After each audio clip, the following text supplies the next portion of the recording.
Today I'm going to show you how to create a chart of accounts in QuickBooks Online. First, sign in to QuickBooks Online and open the correct company file. From the left side menu, click Accounting.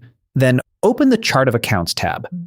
This page shows the accounts QuickBooks uses to organize your transactions, such as bank accounts, credit cards, income, expenses, assets, and liabilities. To create a new account, click Add Account in the top right corner.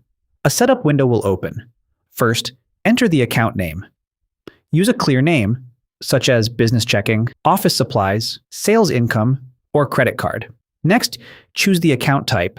This tells QuickBooks what kind of account you're creating, such as bank, credit card, income, expense, asset, or liability. Then choose the detail type. The detail type gives QuickBooks more information about the account and helps place it correctly on your reports. If you're adding an account that already has a balance, enter the opening balance and the correct date. If you're starting fresh, you can leave the opening balance blank.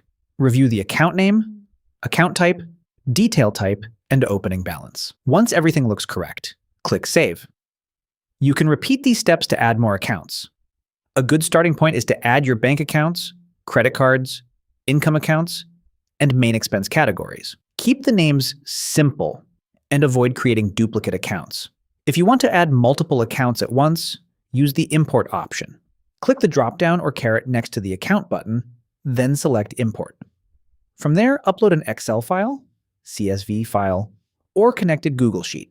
Make sure your file includes columns like account name, account type, detail type, and opening balance. Before importing, check the spelling and make sure the account types match QuickBooks options. And that's how to create a chart of accounts in QuickBooks Online in 2026.